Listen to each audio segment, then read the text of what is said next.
था, एक दूसरे के मर्तबे को सोचकर मुस्कुराया करते थे। आज हम जलते हैं। मुस्कुराना मेरे नबी की भी सुन्नत है, सहाबा की भी सुन्नत है। रो तो तन्हाई में रो, मजमम न रो मक्कारी दिखावे खातिर। रो तो तन्हाई में रो, अल्लाह की नेमतों को याद करके। अगर तन्हाई में रो दिए, एक आंसू गिर गया तो हमारी तुम्हारी बख्शिश का सरमाया है वो। मजमे में रहो तो एक दूसरे को देख के मुस्कुराओ।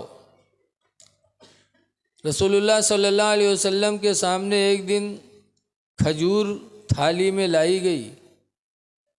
हज़रत अबू बकर रज़ी अल्लाह अन्हु बैठे, हज़रत उमर बैठे, हज़रत अली बैठे, और लोग बैठे, हुजूर भी बैठे, और खजूरें उठा उठा के सब लोग खाने लगे। और खजूर खा के गुठली निकलती थी तो अली के आगे सब लोग रखते थे। खजूर खाएं सब और गुठली अली के आगे। जब प्लेट की खजूरें ख़त्म हो गई, गुठलियों का ढेर अली के आगे लग गया, तब हुजूर मुस्कुरा के फरमाते हैं कि आज तो प्लेट की सारी खजूरें अली ने खाई। तो अली कहते हैं अल्लाह का शुक्र है कि मैंने छिलका ही खाया है, गुठलियाँ नहीं खाई। आप लोग गुठली तक साफ कर गए कि किसी के आगे गुठली तक नज़र नहीं आती। तो हुजूर मुस्कुराए, सहाबा भी मुस्कुरा पड़े। तो एक दूसरे से मुस्कुरा के मिलो, गुस्सा न करो, एक दूसरे पर जुल्म न करो। नबी के उम्मती हो, नबी की सुन्नत को ज़िंदगी के सामने रखो। अल्लाह के नबी फरमाते सिलमन कता का, उससे रिश्ता जोड़ो जो तुमसे रिश्ता तोड़े। वाफ़ु अम्मन ज़लम का, और उसको माफ़ कर दो जो तुम पर जुल्म उठाए। ये मेरे नबी ने फरमाया है। तो गुस्सा न किया करो, मुस्कुराओ एक दूसरे को देखकर। इसीलिए 1400 बरस हो गए, लेकिन आज मेरे नबी की ज़िंदगी नज़रों के सामने है। क्या किसी कहने वाले ने कहा है कि सलाम उस पर कि जिसने बादशाही में फ़कीरी की, और सलाम उस पर कि जिसने गालियाँ सुन कर दुआएं दी। मेरे नबी ने पहला पैगाम दिया कि आपस में मिला करो तो सलाम किया करो। दूसरा पैगाम मेरे नबी ने दिया था वतइमुत्ताम बैनकुम, और ऐ लोगों आपस में एक दूसरे को खाना खिलाया करो। खाना खिलाया करो, पानी पिलाया करो। खाना खिलाना, पानी पिलाना ऐसी नेकी है कि जब क़यामत के दिन अल्लाह हिसाब लेगा, नेकी करने वाले जन्नत की तरफ जाएंगे, बुराई करने वाले जहन्नम की तरफ जाएंगे। तो जहन्नम में जाने वाले मुड़ मुड़ के जन्नत में जाने वालों को देखेंगे और ये सोचेंगे काश कोई ऐसा मिलता जिसकी दुनिया में मैंने खिदमत की हो तो आज उससे बदला मांग लेते। हदीस पाक में मेरे नबी फरमाते हैं जब एक जहन्नमी किसी जन्नती को पहचान पाएगा तो कहेगा अमा अरफ्तनी या फला, ऐ फला क्या तू मुझे नहीं पहचानता। इन्नी आतैतुका वज़ूअन फिद दुनिया, बेशक दुनिया में मैंने तुझको वज़ू का पानी दिया था। फशफ़नी इंदल्लाह, तो अल्लाह के नज़दीक तो मेरी शफ़ाअत कर दे। वक़ाल अल्लाख़रो, और दूसरा जहन्नमी जब किसी जन्नती को पहचानेगा तो भी कहेगा अमा अरफ्तनी या फला, ऐ फला क्या तू मुझे नहीं पहचानता। इन्नी आतैतुका शरबतन फिद दुनिया, बेशक मैंने तुझे दुनिया में पानी पिलाया था। हदीस में फयशफ़ानी, तो दोनों जन्नती उन दोनों जहन्नमियों के बारे में शफ़ाअत करेंगे। फयुशफ़ान, तो दोनों जहन्नमियों की बारे में दोनों जन्नतियों की शफाअत कबूल की जाएगी और वो दोनों जहन्नमी भी बख्श दिए जाएंगे। बेशक, सुभान अल्लाह, सुभान अल्लाह। पता चला खाना खिलाना, पानी पिलाना, वज़ू का पानी देना, ये वो नेकियां हैं जो इंसान की बख्शिश का सरमाया है। नेकी कर लो। मेरे पैगंबर फरमाते अलबिर्रु ला यबला, नेकी कभी पुरानी नहीं होती। ये न समझो कि आज किया है 50 साल बाद पता नहीं काम आए ना है। सामान पुराना हो के मिट जाता, मकान पुराना हो के गिर जाता, लेकिन नेकी एक ऐसी चीज़ है कि मेरे पैगंबर फरमाते हैं अलबिर्रु ला यबला, नेकी कभी पुरानी नहीं होती। वज़्ज़म्बु ला युन्सा, और गुनाह भुलाया नहीं जाएगा। आज हमरे तुमरा तो भूल जाते, देखा जाता कोनो लौंडा बिटिया के लेके भाग, साल 2 साल दुत्कारा गवा तो कह धीरे धीरे लपटियान, साल 10 साल में यह लोगों का भूल गए। तो जानते अब तो हम हमारे सब भूल गए, लेकिन हम भूल सकते हैं, आप भूल सकते, लेकिन अल्लाह कभी भूलेगा नहीं। हुजूर फरमाते वज़्ज़म्बु ला युन्सा, गुनाह भुलाया नहीं जाएगा। आज तो हम अपने गुनाह करके भुला दिए थे, लेकिन कल क़यामत के दिन आला हज़रत इमाम अहले सुन्नत फरमाते हैं कि खुदाए क़हार है गज़ब पर, खुले हैं बदकारियों के दफ्तर। सब कुछ वहाँ सामने होगा। खुदाए क़हार है गज़ब पर, खुले हैं बदकारियों के दफ्तर, और बचा लो आकर शफ़ीए महशर, तुम्हारा बंदा अज़ाब में है। बहुत खूब। इसलिए नेकियां करो, नेकी कभी पुरानी नहीं होगी और गुनाह कभी भुलाया नहीं जाएगा। मेरे पैगंबर फरमाते हैं इमलो माशी तुम, ऐ लोगो जो तुम चाहो कर लो, कमा तदीनो तो दान, जैसा करोगे वैसा पाओगे। तो अल्लाह के बंदों को खाना खिलाओ, चाहे कोई हिंदू हो चाहे मुसलमान हो। अगर कोई गरीब आ जाए, कोई भूखा आ जाए, तो आदम की औलाद समझ करके, इंसान समझ करके उसको खाना खिला दो। हिंदू मुस्लिम भी न देखो, बल्कि ये देखो कि खुदा का बंदा है, इस पर हम रहम करेंगे तो खुदा हम पर रहम फरमाएगा। हम रहमतुल लिल आलमीन की उम्मती हैं। इसीलिए हुजूर फरमाते ला यरहमुल्लाह, अल्लाह उस पर रहम नहीं करेगा। किस पर? मल्ला यरहमुन्नास, जो इंसानों पर रहम नहीं करेगा। इंसान वो भी है। तो खाना खिलाओ, मेरे नबी के दूसरा पैगाम था। लेकिन आज अफसोस है कि हम इमाम को खाना नहीं दे सकते। कितनी मस्जिदें देहात की ऐसी हैं जिसमें इमाम नहीं। पूछो का बात? अरे यार आवत है हाफिज जी, खनवे नहीं पावत है, 10-10 घरे दावत पटवत है। जब पटे तो कहीं आज कह दो हाफिज जी से कि आज हम बहरे जे भी आज मौका नहीं है। दूसरे कुआं गए कहीं आज हमारा धान काटे पड़ा है, कहा जाओ कह दो तीसरे घरे कौआ दे। एक इमाम की दावत 10 घर जाए। लोगों, जब इमाम को नहीं खिला सकते हो तो तुम किसको खिलाओगे? इमाम तुम्हारी नमाजों का जामिन है।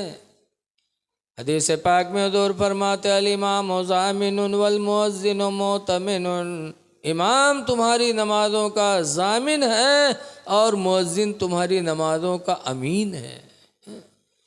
आज खाना नहीं खिला पाते मौलवी साहब को।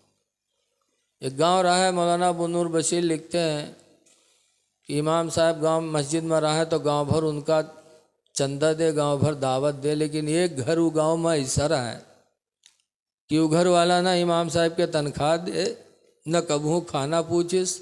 रमज़ान गुजर गया तो अफ्तारी तक नहीं दी। मौलवी जान के कि गांव में कोनो दुश्मन है तो फलनवा है। लेकिन एक दिन इत्तेफाक से मौलवी असर की नमाज पढ़ाए, मस्जिद के आंगन में टहलत रहा है।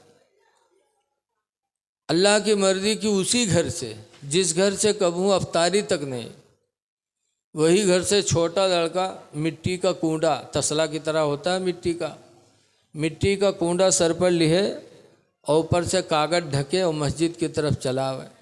जब मस्जिद के करीब आवा तो मौलवी देखें तो मुँह में पानी आवा कि लागत है आज है कोनो जुगाड़ के ही। जब लाके रखिस मौलवी पलथी मार के बैठ गए। जब कागज हटाएं तो देखें पूरा कूंडा खीर से भरा। तो मौलवी सोचिन या अल्लाह ये घर से कब हूँ अफ्तारी तक नहीं आई, आवाज़ कूंडा भर के खीर रही है। तो लड़कवा से मौलवी साहब कहीं ना रहे तोरे अम्मा का अगर हमरे खातिर खीरे पठवे रहा है तो कोनो पियाली में पठाई दी है हो, कोनो पलियट में पठाई दी होती, कूंडा भर के काहे पठाई से काम भैंसा वैसा भी कहा। तो छोट लड़का झूठ तो बोलत नहीं है। लड़का छोट रहा है तो कहीं ना ही मौलवी साहब ये बात नहीं है, हमारा माँ खीर बना के रखीन और चली गई पानी ले अत्ते में यहाँ कुतुआ वा मुँह डाल के खाए लाग। तो अब्बा डंडा लेके अम्मा लंग दौड़े कहीं ना रे खीर को खाई रे अब। तो अम्मा कहीं घबराओ ना मस्जिद में पठे दे मौलवी साहब खाए ले। जब मौलवी सुनिन तो उठाए के कूंडा फेंकिन, ला हौल वला कुव्वता इल्ला बिल्लाह, ला हौल वला कुव्वता इल्ला बिल्लाह। इतनी ज़ोर ज़ोर से मौलवी लाहौल पढ़िन कि लड़कवा रोवे लाग। जब रोवे लाग तो मौलवी डांटिन कहने भी रोता क्यों है। तो कहीं मौलवी साहब कूंडा फोड़ डाले हो, यही कूंडा में हमारा अम्मा कूड़ा फेंकत रहा है, कूड़ा किमा फेंकी है मौलवी साहब। तब मौलवी अपन खोपड़ी पीटे लाग कहीं हाँ अल्लाह मतने बदनसीब हो गए कि खीर मिली तो कुत्तक झूठ वो ऐसे बर्तन में जिमा कूड़ा फेंका जाता है।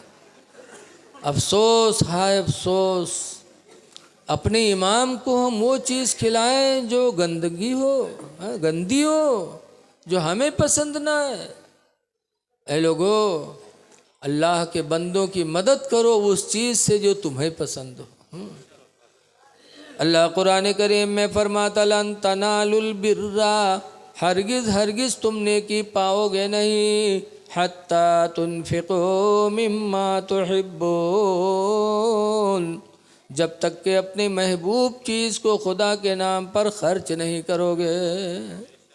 जो तुम्हें पसंद हो वो अल्लाह के नाम पर खर्च करो तो अल्लाह ताला तुम्हें नेकी अता फरमाएगा। तो जो खाना आपको अच्छा लगे वही खाना अल्लाह के बंदों को खिलाओ, तब तो अल्लाह राज़ी होगा। तो मेरे नबी ने दूसरा पैगाम दिया था कि अल्लाह के बंदों को खाना खिलाओ। और तीसरा पैगाम मेरे नबी ने मदीने में दिया था, सल्लो फिल लैल, रात में नमाज़ें पढ़ो, वन्ना सो नियामो, दरा हाल कि इंसान सो रहे हो। सारी दुनिया सो रही हो उस वक्त तुम नमाज पढ़ो। कौन सी नमाज उस वक्त पढ़ी जाती है बताओ? न फजर के टाइम लोग सोते, न ज़ोहर में, न असर में, न मगरिब में, न ईशा में। सो रहे हो उस वक्त नमाज पढ़ो। वो नमाज तहज्जुद है, उस वक्त नमाज पढ़ो। वो नमाज दिखावा से पाक होगी, वो नमाज रियाकारी से पाक होगी। उस वक्त जो तुम नमाज पढ़ोगे उस वक्त तुम्हारा दिल खुदा की तरफ मुकम्मल मुतवज्जे होगा। तहज्जुद पढ़ो। लेकिन आज अफसोस है तहज्जुद क्या हम फ़र्ज़ नहीं पढ़ पाते। नानपारा में हम पढ़ते थे, हुजूर मुफ्ती नानपारा अलैहि रामा के पास मुफ्ती अमानुर रब साहब आए। यानी मेरी जब फरागत का टाइम था और हज़रत के नई उम्र थी, तो हज़रत मुफ्ती अमानुर रब साहब गए तो मुफ्ती नानपारा अलैहि रामा अपने खानकाह में बिठा ले और चाय पानी कराने के बाद फरमाते हैं, मौलाना कभी रात में चोरी भी करते हो? तो हम लोग सोचन वद दे, मौलाना से पूछा था कि रात में कभी चोरी करते हो? अब मौलाना साहब थोड़ी देर सोचने के बाद कहीं हाँ कभी कभार। तो हम लोग और चौंके, हम कहीं वद दे, इतने बड़े मौलाना का आते कभी कभार नहीं चोरावत है रात में। लेकिन अब मुफ्ती नानपारा इतने जलाली थे कि हम लोगों की बोलने की हिम्मत नहीं थी। जब मुफ्ती अमानुर रब बाहर निकले तब हम लोगों ने उनसे पूछा कि क्या हजरत पूछ रहे थे मौलाना कभी रात में चोरी करते हो? तो आपने कहा कभी कभार। क्या मतलब? तब मुफ्ती अमानुर रब साहब ने फरमाया कि हज़रत हमसे पूछ रहे थे कि मौलाना कभी रात में तहज्जुद भी पढ़ते हो?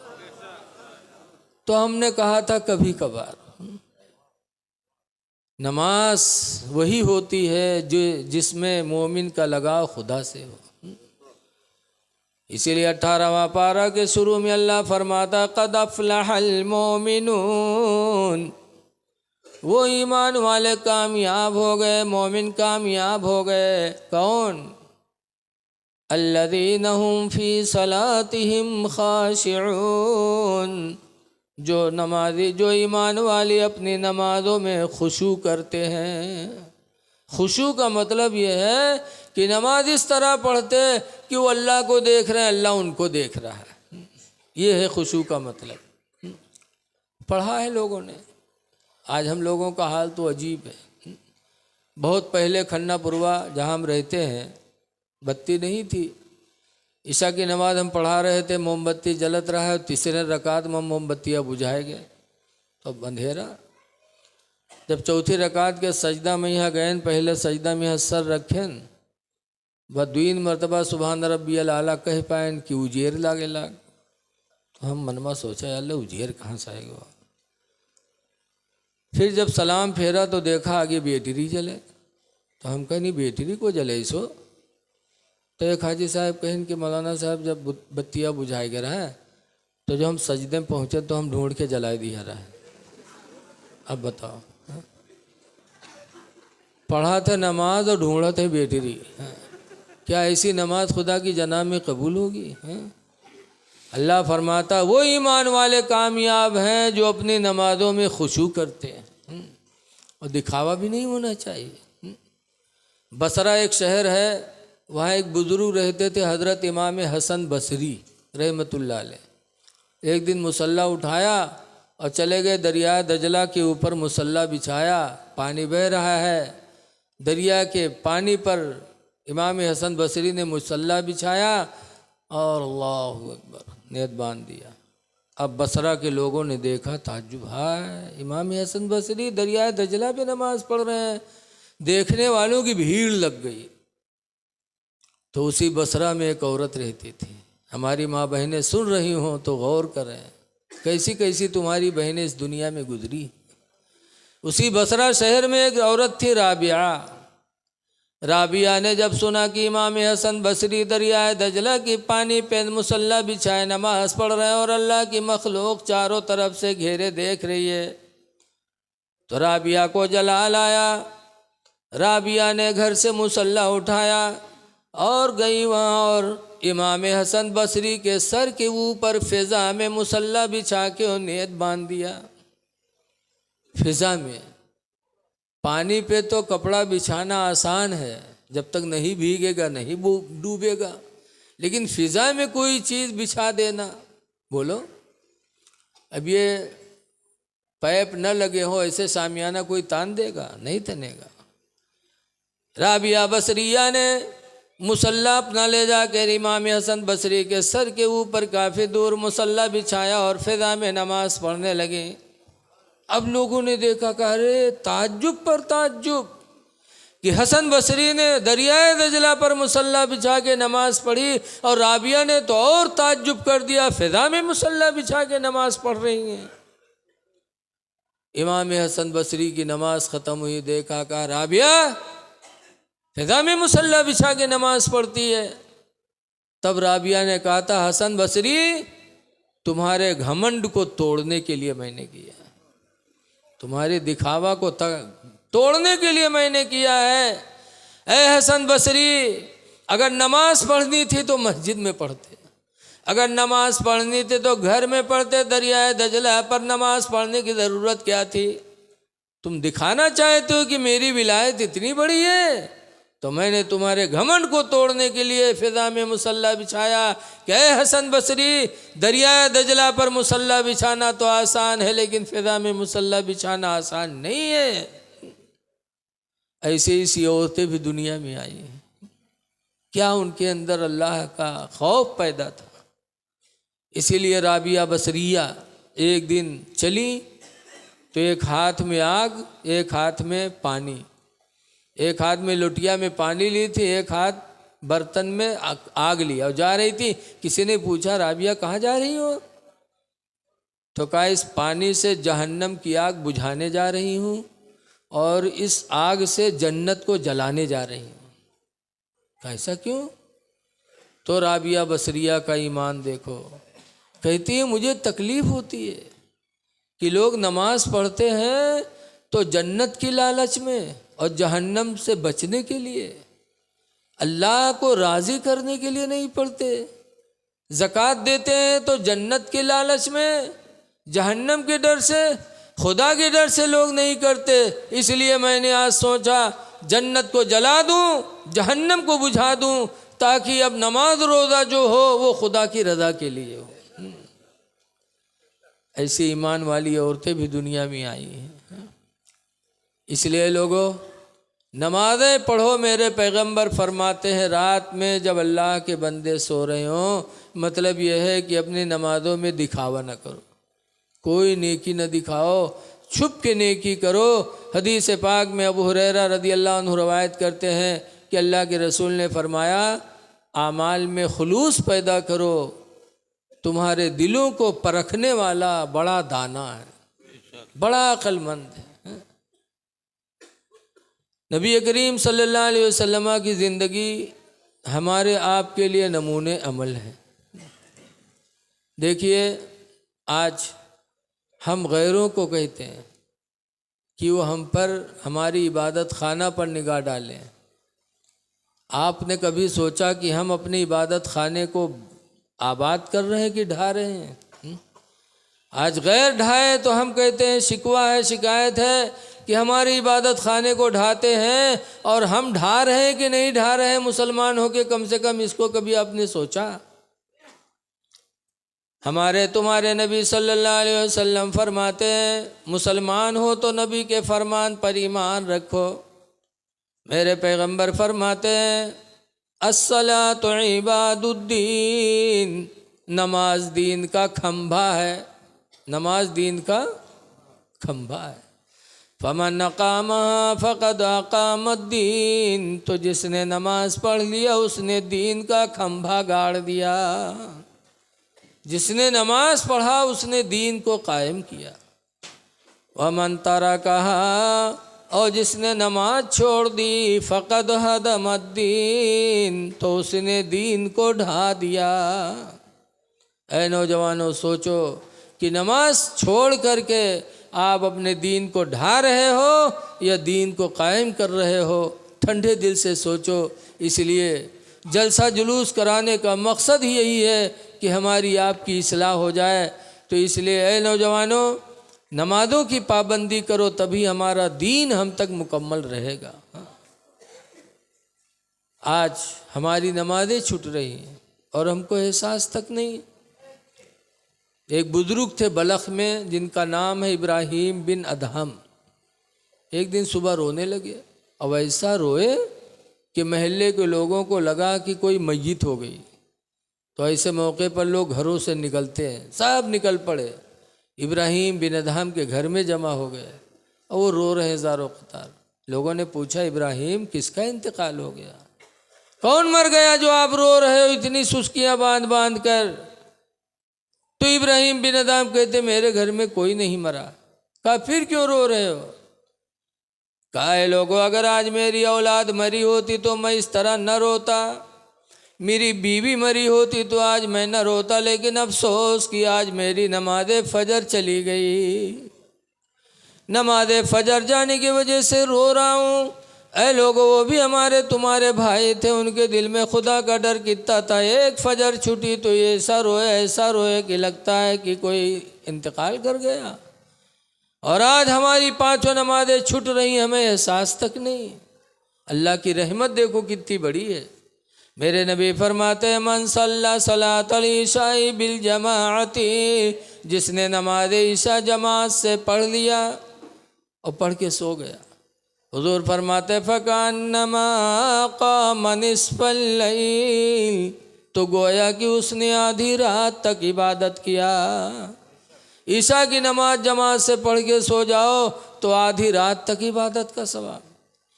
वमन सल्ला सलातल फज्र बिल जमाअती, और जिसने रात भर सोकर फजर की नमाज जमात से पढ़ ली, फ़कान्नमा क़ाम कुल्लल लैल, तो गोया कि उसने पूरी पूरी रात इबादत किया। ये अल्लाह की रहमत देखो। सुभान अल्लाह। इसलिए लोगों नमाज़ों की पाबंदी करो, बग़ैर नमाज को कायम किए हम दीनदार कभी हो नहीं सकते। नमाज के साथ साथ लोगों के हुकूक भी हमारे तुम्हारे ज़िम्मे हैं, हुकूकुल इबाद और हुकूकुल्लाह। हुकूकुल इबाद में आज हम बड़ी कमी करते, हम पड़ोसियों का हक अदा नहीं कर पाते। आज पड़ोसी हमसे नाराज़ है, निकाह होता, शादी होती, वलीमा होता, 20-20 किलोमीटर से लोग आते हैं दावत खाने, और पता चला पड़ोसी तो कहते हमारू के ख़ानदान नहीं। बताइए, पड़ोसी महरूम और दूर दूर के आके खाना खाए तुम्हारे दस्तरखान पर। हुजूर फरमाते हैं पड़ोसियों के बारे में मेरे ऊपर इतनी वही उतर रही थी कि मुझे डर लगा कि अल्लाह ताला इनको वरासत में हिस्सा न दे दे।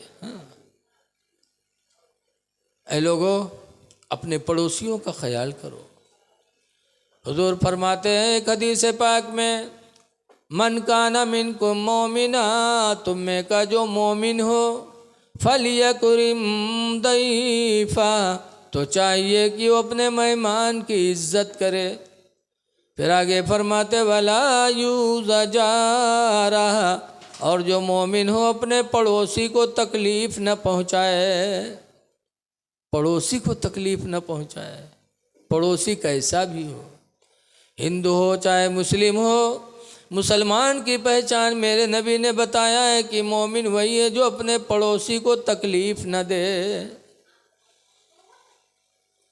हज़रत इमाम आज़म अबू हनीफ़ा जो हम सब के इमाम हैं, बड़े जय्यद आलिम थे। इमाम आज़म अबू हनीफ़ा इतने बड़े आलिम थे, इतने बड़े आलिम थे कि उनके उस्ताद उनसे एक दिन मसला पूछने आए थे। उस्ताद क्या नाम था उनका? आमश। इमाम आज़म के इल्म हदीस के उस्ताद थे हज़रत आमश, मुहद्दिस थे बहुत बड़े।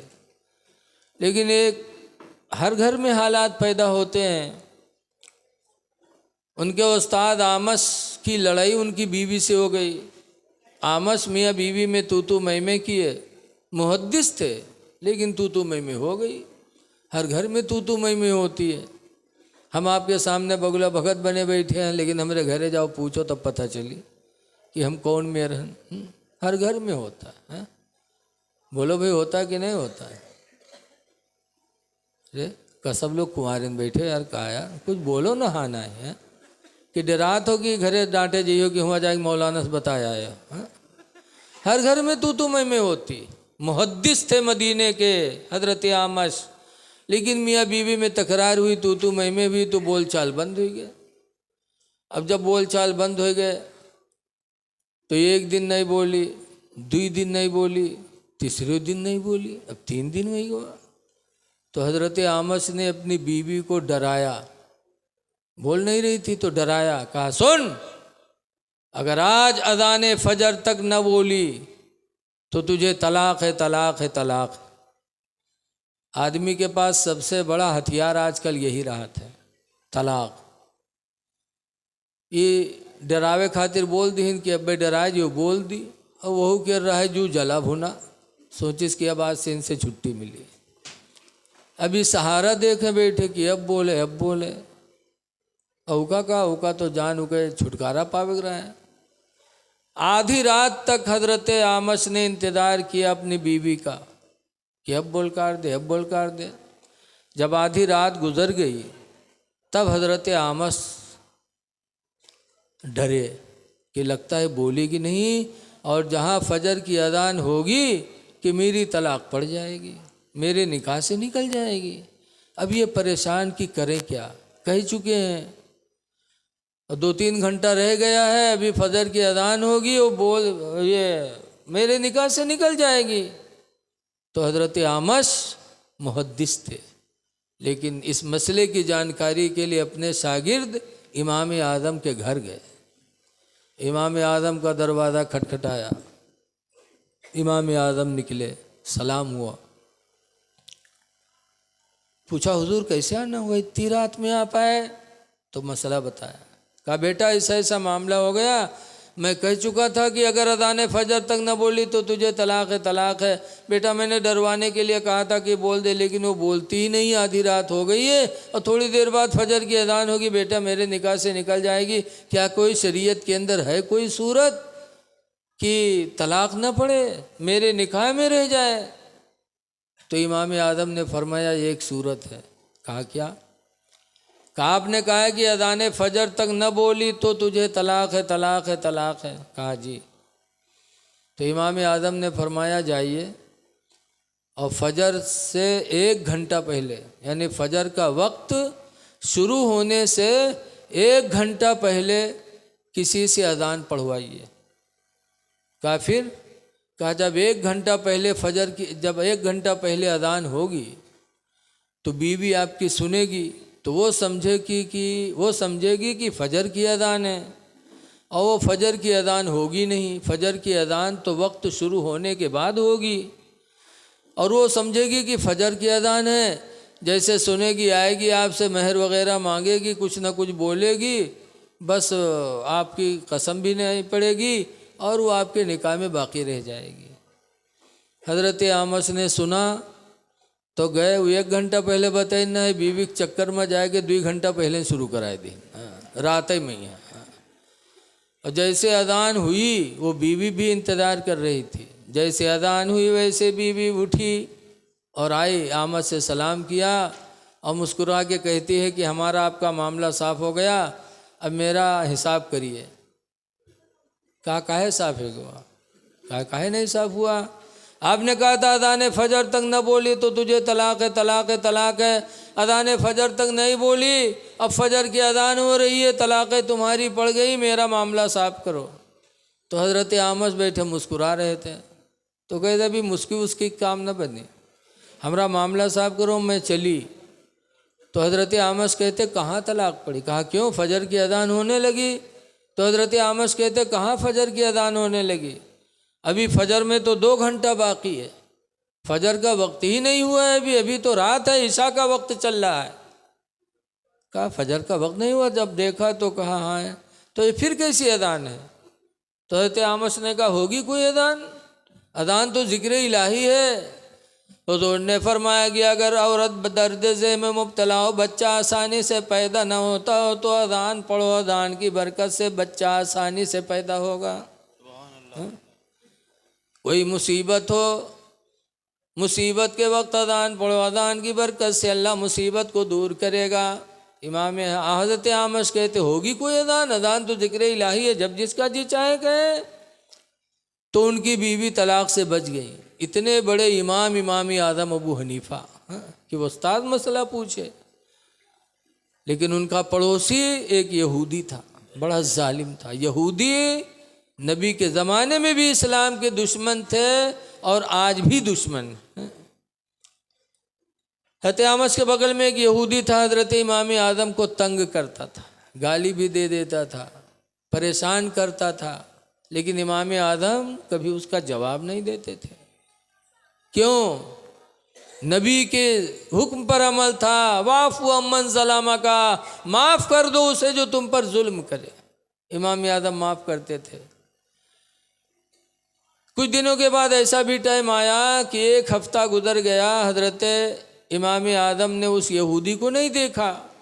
तो लोगों से पूछने लगे कि यार मेरा पड़ोसी यहूदी नहीं दिखाई पड़ रहा है, 1 हफ्ता हुआ नहीं देखा। तो लोगों ने कहा आपको पता नहीं है, बड़ा नालायक था, जेल हो गई उसे, जेल चला गया।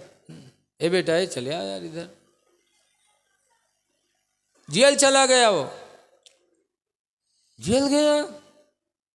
लोगों ने कहा हाँ। तो हज़रत इमाम आज़म खुश नहीं हुए कि मेरा पड़ोसी सताता था, जेल चला गया, अच्छा हुआ। तारीख गवाह है कि इमाम आज़म फ़ौरन कोफा के गवर्नर के पास गए। गवर्नर ने देखा तो खड़ा हो गया, कहा हुजूर आप आए, कोई ज़रूरत होती बताते मैं खुद चला आता। तो इमाम आदम कहते हैं सुनो सुनो, मेरा एक पड़ोसी यहूदी था, तुम्हारे दारोगा ने जेल में डाल दिया है। मैं अपने पड़ोसी की रिहाई के लिए हाजिर हुआ हूँ कि मेरे पड़ोसी यहूदी को जेल से रिहा किया जाए। फौरन गवर्नर ने रवन्ना जारी किया, एक मकतूबा लिख करके दिया। इमाम आदम वो ख़त लेकर के जेल गए, जेल के दारोगा को दिखाया। जेल के दारोगा ने देखा तो यहूदी को जेल से निकाला और कहा जा तुझे रिहा किया जा रहा है, तेरे रिहाई का परवाना मुसलमानों के इमाम आदम लेके आए हैं। जब यहूदी ने सुना तब रोया, कहा अफसोस, एक हफ्ता से मैं जेल में हूँ, मेरा कोई भाई मेरी रिहाई के लिए नहीं आया, मेरा कोई दोस्त नहीं आया, मेरा कोई रिश्तेदार नहीं आया, आए मेरी रिहाई के लिए तो मुसलमानों की इमाम आज़म है जिनको मैं ज़िंदगी भर सताता रहा। रो के कहता है खुदा की कसम, आज मुझे मालूम हो गया कि इस्लाम सच्चा मज़हब है और इस्लाम के मानने वाले बड़े रहम दिल होते हैं। फ़ौरन उस यहूदी ने कलमा पढ़ा, ला इलाहा इल्लल्लाह मुहम्मदुर रसूलुल्लाह सल्लल्लाहु अलैहि वसल्लम। कलमा पढ़ कर के वो यहूदी मुसलमान हो गया। तो ये लोगों, मुसलमान वो है जो अपने पड़ोसियों को तकलीफ़ न दे, किसी को तकलीफ़ न पहुँचाओ। मुसलमान वो है जो अपने मेहमान की इज़्ज़त करे, मेहमानों की इज़्ज़त करो। मेहमान आए तो मोहब्बत से बोलो, उसके पास बैठो, टाइम दो, ताकि वो जाने कि मेरे आने से घर वाला खुश है। उसे काम धाम न करवाओ, मेहमान की इज़्ज़त करो। लेकिन आज कुछ मेहमान ऐसे हैं कि आ जाए, अगर उनके खिदमत करे लागो जो जाए के नामे नहीं लेते, हफ्तन पड़े रही हैं अगर बढ़िया बढ़िया खवावे लागो तो। एक मेहमान ऐसे रहा, एक आदमी के रिश्तेदार मालदार रहे हुआ जाए तो बढ़िया बढ़िया खाए पावे रहे पावे, 10-10 दिन पड़ा रहा ताकि घरे आवे, 2 दिन के बाद फिर झोला लेके हुए पहुंच जाए, फिर पड़ा रहा है। मियाँ बीवी खिदमत करत करत आएगे आजिज़। तो एक दिन दोनों सल्लाह के कहें या अल्लाह, जब देखो तो ये घरे पड़ा रहा थे, कैसे इसे छुटकारा मिले। दोनों सल्लाह के कहें अब की आवे जैसे वैसे हम तुम झगड़ा करे लगे। तो देखी तो हो सकत है चला जाए, मशवरा हो ही गवा। आदत के मुताबिक वो मेहमान झोला लेके आवा, जैसे दरवाज़ा पहुंचा, दरवाज़ा खटखटाइस, बीवी दरवाज़ा खोलिस, बैग लेके अंदर पहुंचा।